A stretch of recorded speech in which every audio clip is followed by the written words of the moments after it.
certains patients vivent avec une stigmatisation malgré eux. À peine franchi la porte des cabinets médicaux, voire même dès la prise de rendez-vous par téléphone, ils se retrouvent catégorisés dans des cases dont il est parfois difficile de les extraire.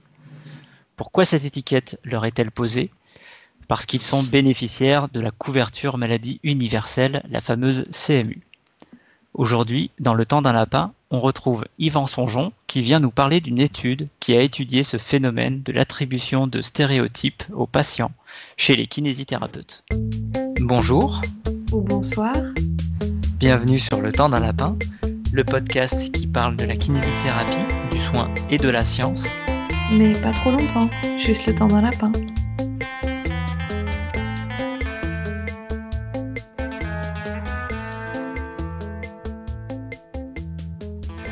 Bonjour Yvan, bonjour Marie. Bonjour Vincent, bonjour Yvan. Bonjour Vincent, bonjour Marie. Alors Yvan, on t'a déjà reçu dans l'épisode 26, un épisode spécial confinement où on a parlé de stratégies de coping, notamment pour faire face éventuellement aux émotions désagréables ou pénibles que pouvait éveiller le confinement en nous. Tu reviens pour nous parler d'un sujet encore une fois sensible. Est-ce que tu peux nous rappeler un petit peu qui tu es et comment tu travailles ? Alors, je suis en train de changer de situation. À la base, j'étais kinésithérapeute libéral et là, je commence une activité en salariat au CHU en tant que kinésithérapeute, mais aussi en tant que méthodologiste de recherche clinique, puisque j'ai un master en méthodologie de recherche et j'attaque une thèse là en septembre en neurosciences sur la douleur chronique. Et à côté, je suis président du comité scientifique de la SPARA, qui est la Société de physiothérapie Auvergne-Rhône-Alpes, et je suis aussi cofondateur et auteur de Kinéfact. Pareil, on essaie de faire de la vulgarisation scientifique pour les kinésithérapeutes essentiellement. Alors, pour l'épisode de ce soir, tu as choisi un article de mars 2020 qui s'appelle « Catégorisation sociale des bénéficiaires de la CMU par les kinésithérapeutes, analyse d'un stéréotype attribué aux patients ». Qu'est-ce qui t'a donné envie de venir nous parler de ce sujet ? Moi, j'aime beaucoup le système de santé français, parce que j'ai eu l'occasion de travailler dans différents pays. Le principe fondamental du système de santé français, c'est qu'il y a une équité dans le soin, quelle que soit leur origine, quelle que soit leur orientation sexuelle, quel que soit leur sexe ou leur classe sociale. Normalement, tout le monde doit avoir accès aux mêmes soins en France sans distinction. Et ça, c'est quelque chose que je trouve important, que j'essaye d'appliquer moi-même dans ma pratique, de ne pas me laisser avoir par mes propres préjugés ou mes stéréotypes. Yvan, tu peux nous décrire rapidement dans quel pays tu as exercé ? Alors du coup, j'ai eu l'occasion d'exercer en Allemagne et un petit peu en Suisse. Par exemple, en Allemagne, il y a une vraie distinction des patients, notamment déjà par le système de sécurité sociale, puisque en dessous d'un certain revenu, en fait, les personnes sont obligées d'adhérer à un système de sécurité sociale qui est un peu équivalent au système français. Mais au-dessus d'un certain revenu, les patients ont le choix de pouvoir adhérer à des assurances privées. De mémoire, à l'époque où j'y étais, il fallait toucher au moins 4 000 € net par mois pour pouvoir faire ce choix. Et ces patients qui ont des assurances privées, ils sont considérés un peu comme des rois dès qu'ils sont pris en soin. Par exemple, d'un point de vue kiné, en Allemagne, les kinés n'ont pas le libre choix de leur technique. En général, ils suivent les recommandations du médecin. C'est-à-dire que si un médecin il écrit sur l'ordonnance thérapie manuelle et électrothérapie, le kiné doit faire de la thérapie manuelle et de l'électrothérapie à son patient. Et justement, ces patients privés, ils demandent un peu ce qu'ils veulent à leur médecin. C'est-à-dire que s'ils veulent juste du massage pour le bien-être, ils demandent une ordonnance de massage pour le bien-être chez le kiné, et ils vont chez le kiné, et le kiné, il n'a pas le choix, il est obligé de faire du massage pour le bien-être. Donc voilà, c'est un système un peu pervers. J'ai travaillé aussi en hôpital en Allemagne, et il y a une vraie distinction dans les chambres et dans les prises en charge aussi. J'étais en cardiologie, et le service où j'étais, les patients qui avaient ces assurances privées, ils avaient des chambres dignes d'hôtels 4 ou 5 étoiles, alors que les patients qui avaient la sécurité sociale minimale, ils étaient dans des chambres classiques d'hôpital, voire à 2 dans les chambres. Je pense que ça pourrait être intéressant de rappeler un peu en quoi consiste la CMU en France. En France, les soins sont pris en charge pour les pathologies courantes, en partie par la sécurité sociale à hauteur de 60%, je résume très vite, et par une mutuelle à hauteur de 40%. Il y a la CMU globale, si je puis dire, qui se substitue à la sécurité sociale et à la mutuelle pour les personnes dans une précarité relativement importante. En fait, le plafond, il se situe sous le seuil de pauvreté. C'est que pour une personne seule, elle va bénéficier de la CMU si elle gagne moins de 727 € par mois. pour un couple, on sera en dessous de 1090 € par mois. Donc c'est déjà en fait des seuils de revenus qui sont extrêmement précaires. Et du coup, à ce moment-là, c'est évidemment des patients qui ne sont pas en capacité d'avancer les frais. Et c'est le principe de la CMU, c'est de leur permettre à la fois de ne pas subir de dépassement d'honoraires, mais également de n'avoir à avancer aucun frais, ou en tout cas, je dirais le moins possible, de manière à recevoir des soins sans la moindre discrimination liée à leur plafond de ressources. C'est pas toujours ce qui se passe en réalité. Est-ce qu'on peut rappeler le stéréotype sur les patients CMU? Je sais pas, vous deux, dans votre pratique, que ce soit dans vos études ou que ce soit depuis votre diplôme, mais j'ai déjà eu, quand je travaillais en région parisienne, plusieurs fois des gens au téléphone un peu gênés qui me demandaient est-ce que vous prenez les patients CMU comme si c'était quelque chose d'assez honteux? Il y a des discours assez négatifs qui peuvent circuler sur les patients qui sont bénéficiaires de la CMU. Moi, j'en ai entendu à plusieurs reprises. J'ai moi-même eu quelques biais, je pense, par rapport à ce type de situation.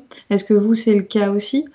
Oui, moi j'ai été aussi confronté à ces problématiques, parce que tu dis là des patients qui te téléphonent et qui te demandent s'ils prenaient en charge les CMU, ça je l'ai eu plusieurs fois et à chaque fois justement je trouve ça me fait de la peine parce que du coup c'est vrai qu'ils te posent la question un petit peu avec on ressent comme s'ils avaient de la peur que tu leur dises non et que du coup ils puissent pas être pris en charge. Et effectivement on le voit pas mal sur les réseaux sociaux, toujours des posts qui apparaissent, encore un patient CMU.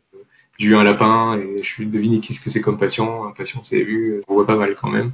J'ai eu le cas quelques fois. Moi, j'ai plutôt c'est-à-dire que très souvent, je me rends compte que les patients sont CMU après avoir commencé à les suivre. Tendance à faire le bilan avant de créer le dossier patient dans l'ordinateur. Et c'est au moment de lire la carte vitale que je me rends compte qu'en fait, ils sont couverts par la CMU. Je me suis dit que ça m'enlevait probablement quelques préjugés par rapport à ces patients qui sont présents malgré tout, bien que j'essaye de faire en sorte de les limiter au maximum. Du coup, Yvan, tu disais que c'est un préjugé qu'on est potentiellement amené à avoir, un préjugé, un stéréotype, tous en tant que personne déjà et peut-être en tant que kiné. Est-ce que tu peux nous raconter un petit peu ce que c'est qu'un stéréotype? Oui, alors, il me semble que la notion de stéréotype, elle apparaît avec Walter Lippmann, qui était un écrivain américain, et qui, comme il le dit dans l'article, il parle que c'est des images qui sont dans nos têtes et qui sont socialement partagées. Donc, c'est-à-dire qu'effectivement, c'est un fait de société, c'est pas propre à un individu, ces images. Et elles sont souvent rigides, fausses, et elles sont fondées sur des généralisations, très souvent. Dès qu'il y aura une personne d'une communauté qui va faire quelque chose, on va l'extrapoler à toute la communauté. Ce qui n'est pas forcément quelque chose de conscientisé finalement, hein. Non, oui, effectivement, c'est pas forcément conscientisé. C'est un peu c'est comme dit, c'est socialement partagé, comme il l'explique, parce que c'est quelque chose qui est un petit peu ancré, et je pense que c'est quelque chose qu'on nous apprend à notre plus jeune âge dans notre culture, par le biais de nos parents, par le biais de. Dans le stéréotype, on retrouve deux biais, donc comme il en parle dans l'article. On a le biais d'homogénéisation intragroupe, donc il s'appelle ça l'effet d'assimilation, et ça c'est quand les membres d'un groupe paraissent plus semblables les uns aux autres qu'ils le sont en réalité, de manière à ce qu'on les assimile vraiment à un groupe. Et ça, donc, c'est ce fameux biais d'homogénéisation. Pour illustrer, typiquement, si tu as un patient qui te pose un lapin, tu vas dire c'est encore un CMU. Et quand tu vas regarder, effectivement, si c'est un CMU, forcément, ça va te confirmer. Donc, tu tombes dans une sorte de biais de confirmation. Finalement, ça va te confirmer ton idée de cette communauté de personnes qui sont éligibles au CMU. Alors que si ça n'avait pas été un patient CMU, tu aurais dit, voilà, c'est pas un patient CMU, c'est autre chose, très clairement. Et ça, je pense que ça en fait partie du biais d'homogénéisation, et du coup, ça va venir confirmer ton idée que tu as déjà de cette communauté. Ce biais d'homogénéisation, je l'ai découvert dans l'article que tu as partagé, mais c'est quelque chose que j'ai pu vivre dans le sens où, en fait, je voyais beaucoup plus le retard venant d'un patient que je savais CMU, plutôt que je ne considérais le retard d'un patient qui ne faisait pas partie de cette catégorie sociale-là. Et surtout le fait que, oui, en fait, là, tu le remarques, mais tu le remarques pas de la même manière chez un patient qui n'est pas bénéficiaire de la CMU, parce que finalement, tu t'attends à ce qu'il soit en retard, parce que c'est un stéréotype assez fréquent et qui est relativement commun, tu t'attends à ce qu'ils prennent pas les rendez-vous au sérieux, et du coup, j'ai mis un moment à sortir de ça. Clairement, en fait, ça vient confirmer tes biais. Hein. Là, tu es dans ce qu'on appelle un biais de confirmation, c'est-à-dire que tu as déjà une idée préconçue de cette population, ou du moins on l'a tous eu cette idée à un moment ou à un autre, et du coup, tout ce qui va venir confirmer tes a priori, tu vas mieux t'en rappeler que les choses qui vont pas confirmer ou qui vont infirmer tes a priori. Et ça, c'est très fréquent. Et justement, ça fait partie du processus de création du stéréotype. Il cite des articles qui expliquent que les stéréotypes, ça commence avant l'âge de 6 ans. Et souvent, déjà, ça commence par le fait des choses auxquelles on aura été confronté dans notre vie. Et par exemple, à l'âge de 6 ans, on n'aura pas forcément eu beaucoup d'expérience. Donc, imagine que tu as rencontré une personne. Alors, bon, à 6 ans, tu sais pas trop ce que c'est qu'un CMU, mais imagine que tu as rencontré une personne qui soit éligible au CMU et qu'elle soit arrivée en retard. Bah, dans ta tête, tu vas peut-être assimiler qu'une personne au CMU, elle arrive en retard. Et du coup, plus tu vas être confronté à cette situation, plus ça va le confirmer. Et à terme, peut-être que tu vas voir tous les autres qui arrivent pas en retard, mais finalement, vu que ça confirme pas ton idée que tu avais déjà préfaite, et bah du coup, tu vas l'oublier en réalité. Ça arrive très fréquemment. Tu as des patients, je suis sûr que tu as déjà vu, qui ont des bleus. Puis tu leur demandes comment vous êtes fait ce bleu, ils s'en rappellent plus. Et ça arrive très souvent parce que justement, des fois, on peut se cogner. On n'aura pas forcément eu de douleur, ou même si on a une douleur, ça ne nous aura pas inquiété. Et du fait que ça ne nous ait pas inquiété, on ne se sera pas rappelé. Peut-être qu'au bout d'une heure, en fait, on ne se rappelait même plus qu'on s'est cogné. Alors que si tu te cognes, qu'au même moment, tu as entendu un crack, par exemple, ou tu as eu une grosse douleur vive qui t'a inquiété, tu as plus de chances de t'en rappeler. Et là, du coup, le patient aura plus de souvenirs. C'est ce qui se passe avec les craquements, par exemple. Les patients qui entendent des craquements, dans ta journée, quand tu vas bouger tes articulations, tu entends tout le temps des craquements. Mais s'ils te font pas mal, tu ne vas pas t'en rappeler. Alors que si ton craquement il est associé à une douleur, là, tu auras plus de chances de t'en rappeler et t'inquiéter de ce craquement, justement. Ou s'il est associé à une peur ou à la perception d'un danger, d'ailleurs. Et du coup, il y a le deuxième biais dans le stéréotype qui est un biais d'accentuation intergroupe. Et donc ça, c'est un effet de contraste. Et en gros, c'est le fait d'exagérer les différences entre différents groupes. C'est-à-dire de vraiment essayer de créer des groupes et d'exagérer la différence qu'il peut y avoir entre ces groupes. Par exemple, des patients qui seront plus aisés, forcément, on va dire, bah oui, ils sont tout le temps à l'heure.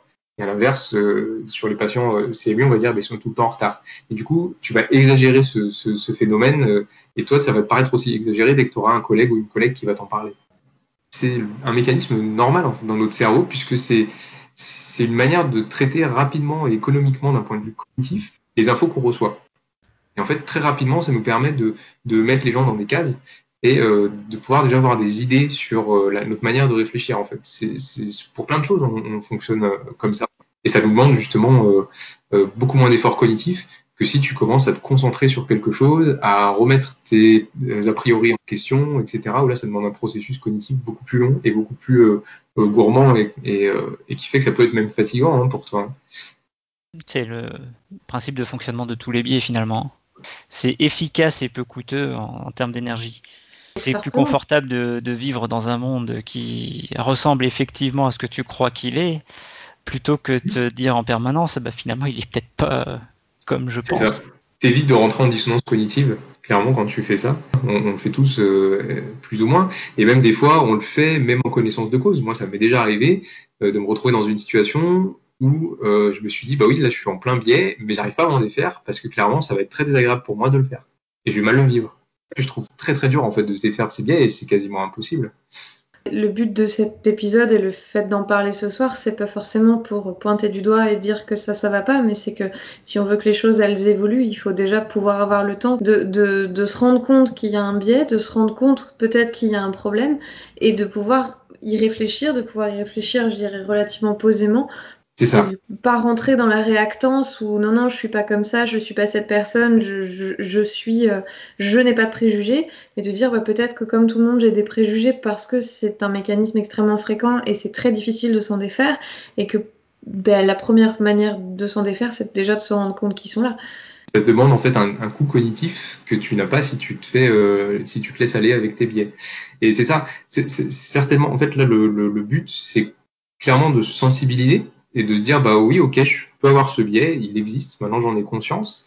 Mais ce qui est intéressant et moi c'est souvent comme ça que je le fais, c'est qu'à posteriori après je me pose les questions et je me dis bah tiens dans cette situation effectivement j'ai remarqué que j'avais ce biais.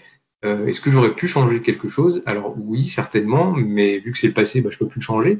Mais du coup, est-ce que je peux essayer de m'améliorer pour les situations à venir? Dans le vif, quand tu es face à un patient, finalement, avoir des réflexions de ce type posées, ça te demande énormément d'énergie cognitive. Et puis en plus, bah, tu es face au patient, il faut que tu lui parles. Si pendant un moment, tu t'arrêtes de parler et tu es en train de réfléchir sur toi, il va se poser des questions aussi, le patient. Mais des fois, ça peut être intéressant d'expliquer aux patients. Oui, non, mais clairement, moi, je suis pour la transparence. Après, c'est un exercice qui est très difficile parce qu'il faut il faut oser Mm. dire effectivement, il y a des patients qui peuvent très très bien le prendre et qui trouvent ça super qu'on en parle, et à l'inverse, c'est des patients qui le prendront peut-être très très mal. Donc il faut oser s'exposer aux réactions des patients après derrière. Et alors, donc, dans l'article, il se sert de plusieurs articles pour dire un petit peu le stéréotype qu'on a autour du CMU, et il se base essentiellement sur des données qui ont été prises par des médecins, et enfin chez des médecins et des dentistes. Et donc, les patients éligibles à la CMU, ils sont souvent décrits comme étant des fraudeurs, des fainéants, des personnes qui peuvent avoir des conduites à risque, qui peuvent avoir des addictions, qui sont exigeants, qui posent souvent des lapins, qui arrivent en retard, et aussi qui prennent souvent des soins d'urgence, c'est-à-dire des patients qui ne viendront pas forcément pour des soins de prévention, mais qui viendront souvent pour des urgences. Et aussi des patients qui vont être des consommateurs de soins. Très souvent, ils sont vus comme ça. Et du coup, le but de l'étude ici, c'était justement de regarder quels étaient les a priori, les stéréotypes qu'avaient les kinésithérapeutes vis-à-vis de ces patients qui bénéficient de la CMU. Et donc, en fait, la méthode, elle est assez simple, puisque l'auteur, il a utilisé une échelle de Likert. C'est en gros, on pose une question et on a donc soit la possibilité de répondre avec plutôt d'accord, ou pas trop d'accord, ou pas d'accord. Et donc là, en fait, dans l'échelle de Likert, il l'a utilisé 2 fois sur des kinés. Une première fois, le kiné doit répondre en tant que lui, en tant qu'individu. Et une deuxième fois où il utilise une méthode de substitution où le kiné doit répondre en fait au nom de toute sa communauté de kinés. Et c'est assez intéressant parce que visiblement, ça modifie les réponses qu'il peut éventuellement donner, il utilise moins ses propres biais, mais il va plutôt partir dans les biais qui donnent à sa propre profession. Ce qui est un exercice assez amusant. Je trouve ça très intéressant d'avoir utilisé cette méthodologie. Et donc là, on est dans une étude qualitative. Hein.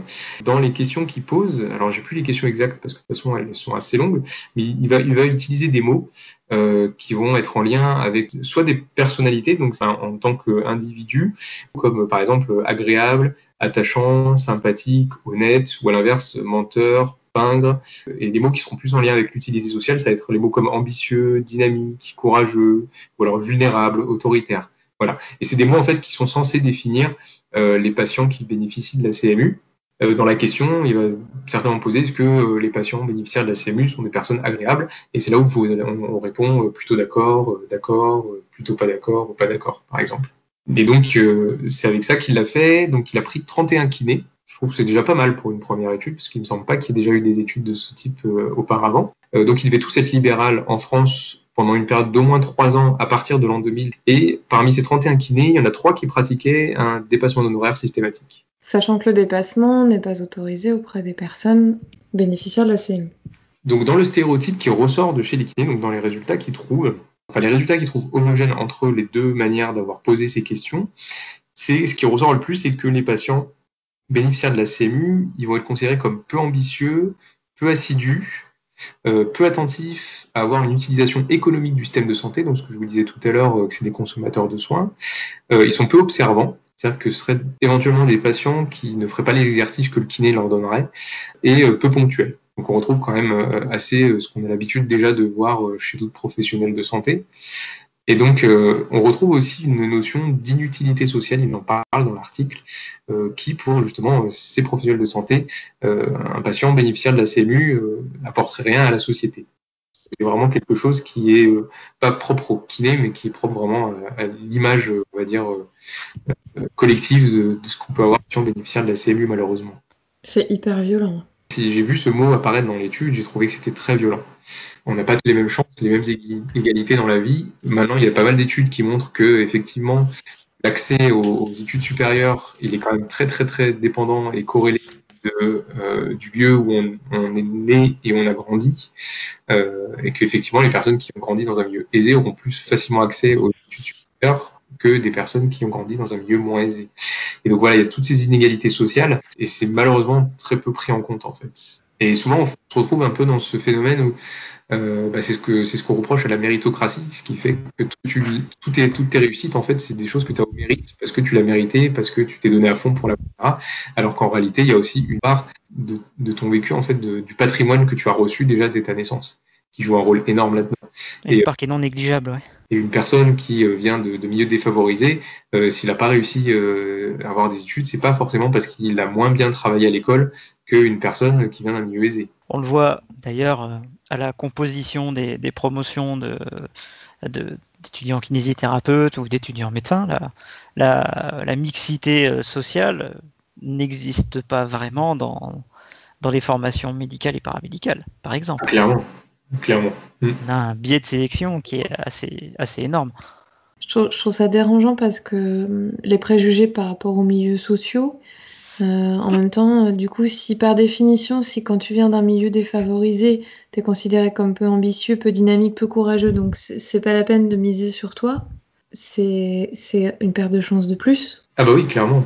Il y a déjà tout ce qui fait que, effectivement, le milieu conditionne la suite. Mais si en plus le fait de venir d'un milieu conditionne la perception que les gens ont de toi, alors oui, j'avais ces préjugés en tête, mais cette histoire d'inutilité sociale, là, c'est quand même hyper. Je la trouve vraiment hyper violente en fait. Mais le terme est quand même très violent, moi, je trouve. Je trouve aussi. C'est des choses que moi j'avais vues quand j'ai eu d'économie de la santé, où il y a vraiment ces notions du coup d'une personne pour la société. Et c'est hyper intéressant, mais c'est très dérangeant, je trouve. Moi, à chaque fois, je suis mal à l'aise quand on parle de ce thème, parce que donner de la valeur à une vie, je trouve que c'est horrible, mais c'est comme ça que fonctionne la société. Ouais. La conclusion de l'étude, en gros, c'est de montrer que finalement, ces stéréotypes qu'on retrouve chez les médecins et les dentistes, on les retrouve aussi chez les kinés.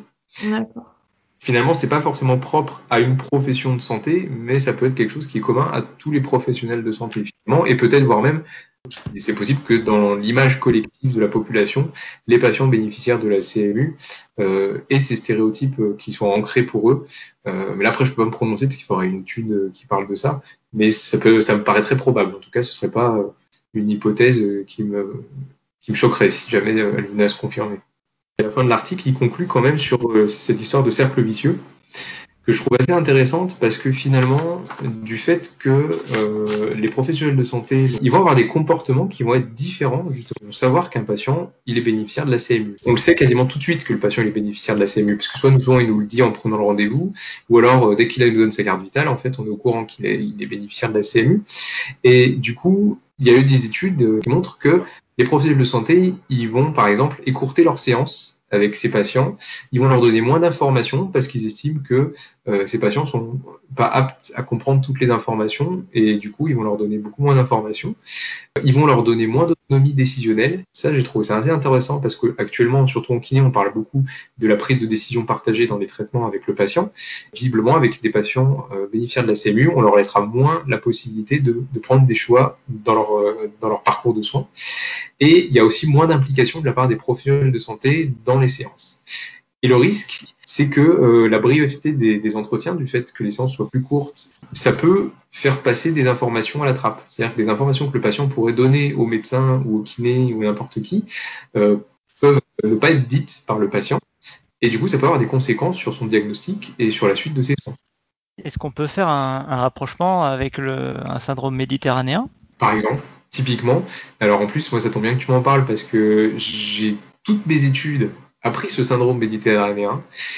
Et donc, pour ceux qui ne connaissent pas le syndrome méditerranéen, en fait, c'est les patients, ou du moins les personnes qui viendraient de régions autour de la mer Méditerranée, donc c'est sud de la France, l'Italie, l'Espagne, la Grèce, etc., Le Maghreb. sont en fait des patients qui vont exagérer leur douleur. En fait, dès qu'ils vont avoir un symptôme, ils vont avoir tendance à l'exagérer. Moi, j'aime bien illustrer le côté footballeur italien, parce que souvent les footballeurs italiens font un petit tacle, ils font un cinéma, ils roulent dans tous les sens, ils allaient mourir. Je pense que c'est une bonne illustration de ce qu'on prêterait au syndrome méditerranéen.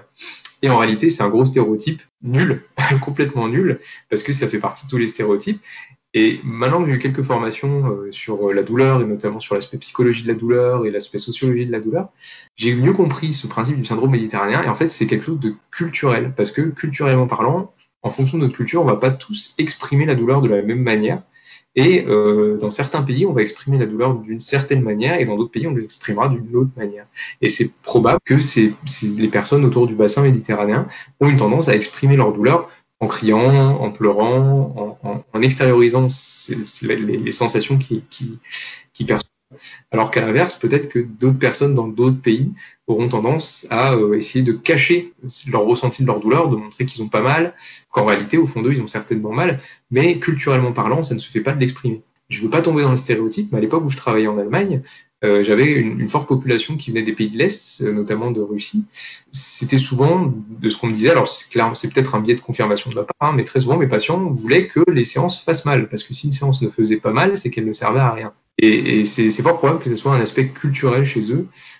De mémoire, quand j'avais fait la formation de Mike Stewart, il parlait en Amérique du Sud, il y a une population qui ne connaît pas la douleur parce qu'il ne l'exprime pas en fait. C'est quelque chose qui n'est pas appris parce que la douleur c'est un apprentissage qu'on fait au long de notre vie. On ne naît pas, c'est pas quelque chose qui est inné, la douleur c'est quelque chose qu'on apprend. Si tu prends en France une stigmatisation de l'expression de la douleur et une valorisation du fait de continuer malgré, de faire avec, etc., et que tu rajoutes une petite dose de sexisme par-dessus, la femme qui exprime une douleur, elle est forcément d'une certaine manière hystérique et elle exagère forcément. Alors pour peu qu'elle parle fort, elle va déranger un système et qui va faire qu'elle va être considérée comme un élément gênant ou qu'elle exagère, alors que finalement, c'est sa représentation de la douleur qui fait qu'elle l'exprime de cette manière-là. C'est ça, en fait, elle va remplir une checklist de nos propres biais, et du coup, on va pouvoir la catégoriser très facilement dans un stéréotype, en fait, très clairement. Ce qu'on a de très vrai aussi, je pense, si on peut en parler maintenant, avec les patients dits MGEN. Oui. La MGEN, on revient à des détails administratifs, mais c'est la sécurité sociale qui couvre les enseignants qui sont connus et qui sont craints par certains professionnels de santé. Il y a un gros biais par rapport à ça pour être des personnes qui posent beaucoup de questions, qui ont plus besoin de comprendre et ça peut être mal vécu par le professionnel de santé. Du coup, tu nous parlais de ce cercle vicieux, donc en fait... Oui, en fait, ce qui se passe, c'est que dans ce cercle vicieux, donc les patients dans catégories sociales vont être moins bien traités et ils vont le ressentir. Eux, ils vont vraiment le ressentir parce que, par exemple, ils vont peut-être ressentir du mépris de la part du professionnel de santé qui va être en face d'eux. Ils auront peut-être l'impression de ne pas être écoutés, puisque comme on change notre comportement et qu'on ne se comporte pas comme on se comporterait avec un autre patient, ça peut être perçu. Et du fait que ce soit perçu par les patients bénéficiaires de la CMU, ça va en fait générer de la crainte et de l'anxiété chez eux. Et ça peut générer justement des comportements du stéréotype qu'on va donner aux patients. Tout à l'heure, je disais par exemple que les kinés, ils remarquaient que le patient était peu observant aux exercices que le kiné lui donnait. Et justement, le fait d'être anxieux et d'avoir des peurs avec son kiné, peut-être que le kiné, la manière dont il aura expliqué les exercices au patient, parce qu'il l'aura fait avec du mépris ou alors avec du dédain, peut-être que le patient, c'est ça qui l'aura rendu peu observant. C'est qu'il aura peut-être pas compris l'intérêt de l'exercice, il aura peut-être pas compris pourquoi le kiné lui a donné cet exercice, parce que justement, il lui a donné ça un peu comme tiens, prends cet exercice, tu me gonfles. Je sais pas s'il le pense comme ça, mais... Et puis, moi, je sais pas si ça vous arrive, moi, j'arrive souvent d'avoir des patients quand ils reviennent d'une séance, enfin, à la séance suivante et qu'ils n'ont pas fait leurs exercices, ils nous l'annoncent ça un petit peu comme s'ils avaient peur de gronder. Oui, ça arrive souvent, ouais. Vous n'allez pas être content. C'est ça. J'ai fait une bêtise. Moi, je trouve ça terrible. Maintenant, je le dis beaucoup plus souvent. Maintenant, je dis, écoutez, on n'est pas à l'école, en fait. C'est ça. Je vous donne pas des devoirs. Si vous n'arrivez pas à faire les exercices, c'est peut-être qu'il y a des éléments qui ont fait que vous n'avez pas pu les faire. Et que même si vous n'avez pas eu envie, ben, vous avez le droit de ne pas avoir envie. Et à ce moment-là, ben, on essaiera de trouver ensemble des choses qui vous conviennent plus ou qui vous donnent plus envie de le faire. Mais je vais pas vous taper sur les doigts avec une baguette si vous l'avez pas fait. Moi, ce côté infantilisant, cette infantilisation qui vive, moi, je trouve ça très, très dérangeant. Parce que c'est pas quelque chose que je ressens, c'est pas une intention que j'ai et c'est quelque chose qui revient. Et quand tu parlais d'auto-efficacité, nous on parle beaucoup d'effets contextuels, mais en fait, si moi en tant que kinésithérapeute, je suis convaincue que ce patient, par rapport à son appartenance sociale, est un fainéant et ne va pas faire ses exercices, eh bien, je vais évidemment pas lui donner les exercices de la même manière que je le donnerais à quelqu'un qui est convaincu que c'est grâce à ça qu'il va s'en sortir. C'est ça, et donc je pense exactement. que tout dans mon attitude, en gros, si toute ma communication non verbale crie à ce patient de toute façon t'es fainéant et je crois pas en toi et je pense que tu le feras pas, bah c'est une forme de déterminisme en gros. Tu fais comprendre au patient que de toute façon tu penses qu'il va pas le faire, et comment peut-il lui comprendre, y voir un intérêt? Si toi tu n'y vois pas d'intérêt, comment tu peux réussir à créer un effet contextuel suffisant pour que la personne se dise bon ok là je suis face à quelqu'un déjà qui m'a entendu, qui a compris mes besoins et j'ai l'impression qu'il a la solution, donc je vais essayer pour voir. Ben non, tu peux pas. Et c'est vrai que moi, ça m'a vraiment, vraiment questionnée parce que si tu te dis que finalement, le patient qui a la CMU, c'est quelqu'un qui est en retard, et ben du coup, toi, tu fais pas d'effort pour être à l'heure à ce moment-là, parce que de toute façon, tu sais qu'il arrivera plus tard, ben, le cercle vicieux, c'est pareil, il est là aussi. Ah oui, mais en fait, ça va même plus loin. Et moi, par exemple, un patient qui vient me voir en me disant je suis désolé, j'ai pas fait mes exercices, vous n'avez pas être content ou quoi que ce soit. En général, je lui pose la question qu'est-ce qui a été difficile pour vous dans la mise en application de l'exercice dans votre quotidien? Et je trouve que c'est plutôt pas mal parce que c'est là où le patient va te dire soit il va te dire parce que j'y ai pas pensé, ou alors parce que c'était compliqué. Et souvent, moi, j'ai des patients qui me disent j'ai pas trouvé le moment pour le faire, par exemple. Et je trouve ça assez intéressant parce qu'on voit clairement que c'était pas une mauvaise volonté de leur part de se dire non, je suis fainéant, j'ai pas envie de faire les exercices du kiné, mais ça veut dire qu'il n'a pas réussi à intégrer dans son quotidien l'exercice et que du coup l'exercice aura pas réussi son objectif. Puisque l'objectif souvent d'un exercice, c'est que le patient puisse, en fait, qu'il n'ait pas perturber le quotidien du patient finalement. Et donc là, pour en revenir aux patients bénéficiaires de la CMU, ce qui dit à la fin de l'article, c'est ça. Souvent, chez ces patients qui ont des peurs et des anxiétés, du coup, ça va aussi les rendre agressifs. Donc, ils vont peut-être changer aussi de manière de se comporter avec les professionnels de santé. Et ils vont avoir des appréhensions à chaque fois qu'ils vont voir un professionnel de santé. Et du coup, le fait qu'ils vont peut-être être froids auprès des professionnels de santé va faire que le professionnel de santé, lui aussi, va être froid, en fait. Et c'est ça qui fait qu'on va rentrer dans un cercle vicieux.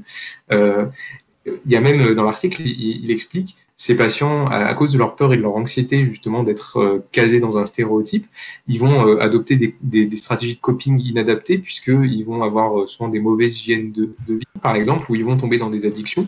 Et donc c'est clairement les stéréotypes qu'on donne à ces personnes, mais en fait ils les prennent parce qu'on leur fait ressentir que ils sont ces stéréotypes. Et du coup, après, c'est des stratégies de coping, comme on en parlait. Le fait de tomber dans une addiction, c'est clairement une stratégie de coping qui est faite pour abaisser le stress le plus rapidement possible avec très très peu de coûts cognitifs derrière. Donc c'est toute personne qui va être atteinte d'une grosse anxiété, d'un stress ou d'une peur peut tomber dans ce genre de choses. Et en plus, ces patients vont avoir des appréhensions à se faire soigner et vont souvent reporter leurs séances, voire les annuler.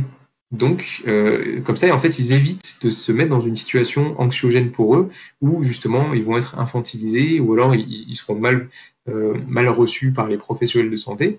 On va retomber dans ce principe parce que du fait qu'ils reportent à chaque fois leurs soins, finalement, peut-être que le jour où ils n'ont plus le choix de le reporter, c'est parce que le fait d'avoir reporté, ça les a amenés à se retrouver dans une situation où ils ont besoin des soins urgemment.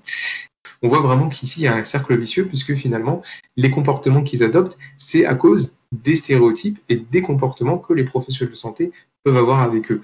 À rappeler aussi, et ça je pense que c'est important de le rappeler, que souvent les professionnels de santé n'ont pas forcément ces comportements par malveillance, mais ils les ont parce qu'on a ces préjugés et ces stéréotypes, propres biais cognitifs. Et en plus, on tombe à chaque fois dans notre biais de confirmation, parce qu'à chaque fois qu'on va voir quelque chose qui va confirmer nos pensées, et ça va venir encore plus ancrer ça dans notre cerveau. Et du coup, voilà, il est là en fait le cercle vicieux. C'était super, je vous remercie vraiment de m'avoir laissé la possibilité d'en parler dans ce podcast. Oui, et puis merci Yvan d'être passé nous en parler parce que pour nous aussi c'était très important. On est parti d'un article qui parle des patients bénéficiaires de la CMU, mais il est évident, et vous aurez tous probablement pu imaginer que chacune des situations qu'on a décrites là, elle peut s'appliquer à d'autres catégories de patients potentiellement stigmatisés, qui peut dans plein de domaines différents, mais que en fait la discrimination elle peut être partout, et que si on veut progresser en tant que soignant, il faut qu'on commence à en parler et il faut qu'on prenne nos responsabilités par rapport même au comportement justement des patients. Et ça, ce cercle vicieux, c'est vraiment vraiment important. Moi, je suis vraiment... Merci beaucoup Yvan, parce que c'est vraiment quelque chose que j'ai découvert avec cet article il y a quelques mois et que je trouve vraiment vraiment très important. Et puis, comme on l'avait dit tout à l'heure au début, maintenant, même si on en prend conscience, donc même si les personnes qui nous écoutent prennent conscience de ça, et culpabiliser, ça ne changera rien, parce qu'effectivement, moi aussi, je me suis retrouvé dans cette situation. Aujourd'hui encore, je me retrouve dans ces situations, et on n'y peut rien. Et dans le feu de l'action, en fait, c'est très très difficile, d'un point de vue cognitif, d'arriver justement à aller contre ces tendances cognitives. Mais ce qui peut être intéressant, c'est a posteriori de se poser et de se dire, voilà, le patient, peut-être que je pourrais améliorer ces points et ces points la prochaine fois que je revois soit ce patient ou alors un autre patient auquel je prête les mêmes stéréotypes. Alors, merci à tous ceux qui nous ont suivis jusqu'ici. C'était vraiment un sujet délicat, mais qui était très important pour nous à traiter. Moi, je voudrais terminer cet épisode en vous parlant de qu'est-ce qu'on fait lorsqu'on pense être victime d'un refus de soins. L'Ordre des kinésithérapeutes a publié en janvier 2019 un récapitulatif sur la discrimination et l'accès aux soins. Récapitulatif qui va citer, on vous les mettra sur le blog, une fiche pratique à destination des professionnels de santé et à destination des patients concernant le refus de soins. Ce qu'il faut savoir, c'est que le refus de soins, il est illégal quand il est discriminatoire, et quand il est discriminatoire par rapport à quelque chose qui concerne le patient, que ce soit sa nationalité, sa santé, son handicap, son orientation sexuelle, mais aussi sa situation administrative, la CMU, l'aide médicale d'État, etc., qui sont des situations, par exemple, de précarité. Ça, c'est le Code de santé publique qui le définit. Personne ne peut faire l'objet de discrimination dans l'accès à la prévention ou aux soins. Ça veut dire que c'est interdit par la loi. Si vous pensez être victime du coup de refus de soins discriminatoires, la conduite à tenir qui est proposée donc dans ce dépliant, c'est de contacter le défenseur des droits que vous pouvez contacter sur défenseurdesdroits.fr ou au 09 69 39 00 00. Merci Yvan d'être venu nous parler de cet article. Merci à tous de nous avoir suivis et on vous dit à très bientôt Sur le temps d'un lapin.